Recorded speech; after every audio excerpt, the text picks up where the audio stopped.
Smiling Friends è another adult show released in a depressing time. However, unlike other shows, the creators Zach Hader and Michael Cusack were from internet in sites called YouTube and Newgrounds. And that's exciting because they can show something cool and funny to classic animators.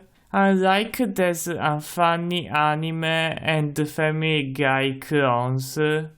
So, is this show worth a smile or is sad? Let's find out. Animation and art style. I was expecting something similar to Tankman and Edward. Smooth and classic flash animation, but there's actually the opposite. It's a ugly and incoherent mismatch of styles, and the side characters are made with different animation techniques and character design from each other. They look jarring together. There's Mr. Pickles animation, realistic models, Zelda CGI things, caricatures, and even rotoscoping. I know it's supposed to be Miss Media like Gumball, but it looks like PNGs of random characters. Even Total Drama and Winx Club have better animations. Characters and plot. The premise is simple. A small company dedicated to bringing joy. It's set in a bizarre yet dark world, full of quirky characters and random events. The pilot is decent. Charlie and Pim help a depressed man and find out that helping others is complicated.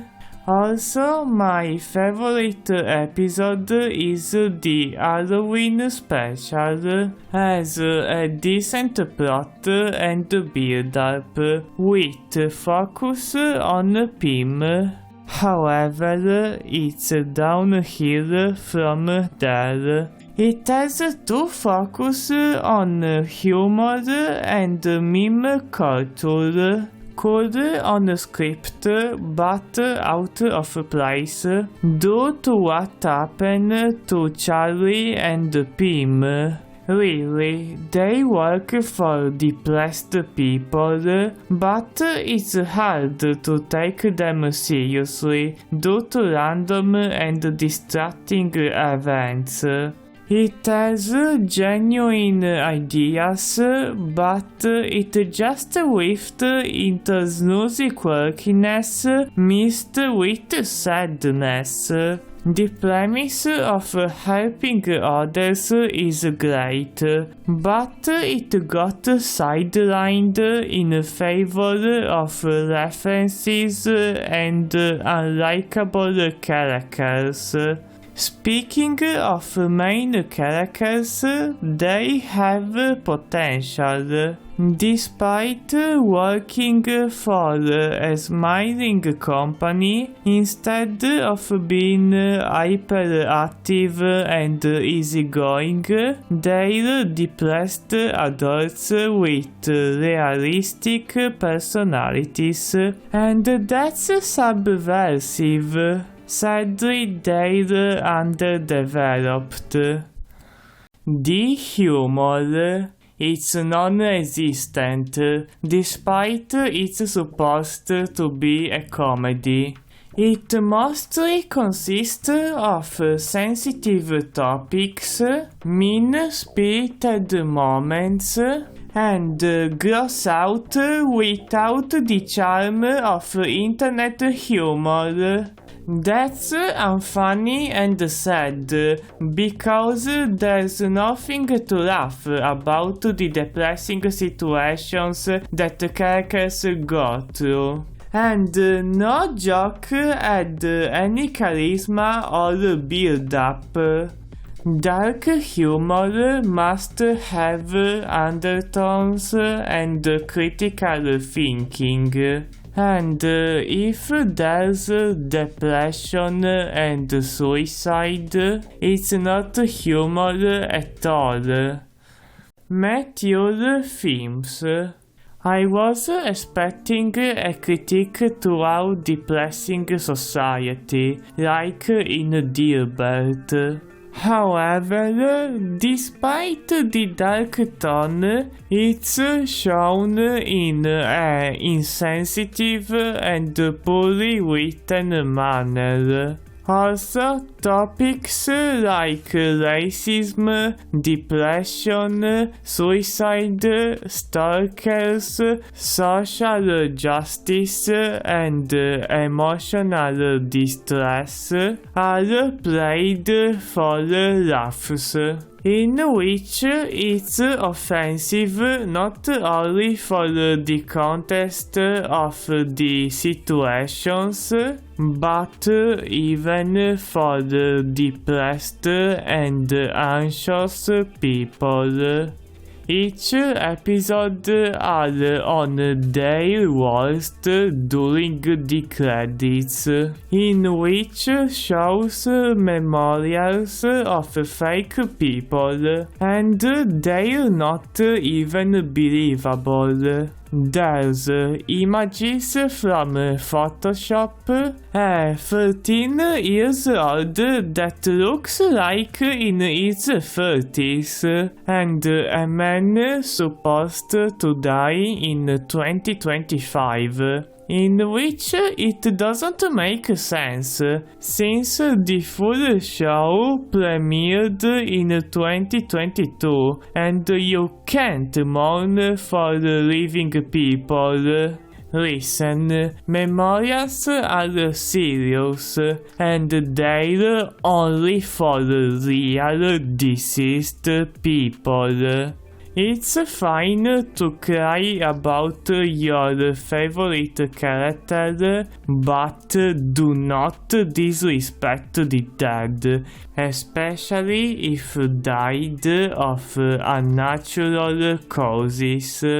Censorships? There's censorships, despite it's on Adult Swim, a channel for mature audience. Who the hell is still censoring TV? It's not a kids show. It's fine to censor strong language in Y7 cartoons, but not in TV14 and TVMA shows. Also, despite cuss words and nudity are censored, the moments of gross out and graphic violence are left uncut, even in TV14 episodes. Really? Episode 4, a TV14 episode, has a forest demon brutally beaten up during a Halloween party, and only F-bombs are censored. That's a double standard. This show let 14 years olds to watch a shocking graphic death worth of NC-17 movies, but it doesn't let them hear the word fuck. Listen, America. Parental control exists. Stop being ageist by censoring TV. And get better parents instead. For improvements, I would use flash animation with an art style inspired by Newgrounds. For the plot, I stick to the premise of helping others, plus treating sensitive topics with respect, by removing the quote-unquote humor. Lastly, I remove the censorships by targeting the show to a NC-17 audience. If you're a teen, go watch Blue Period. Smiling Friends is such an overrated show. I don't know how everyone else finds it funny and the next big thing. It's not a comedy. The humor is out of place. The sensitive themes are dreadfully executed. The jokes are uninspiring and the characters lacks development. The premise of a smiling company is great, but it's toned down in favor of forced jokes and Zelda CGI things. I hope it gets a Razzie Award. If you want a real comedy, I recommend Santa Inc. and Fairly Odd Parents.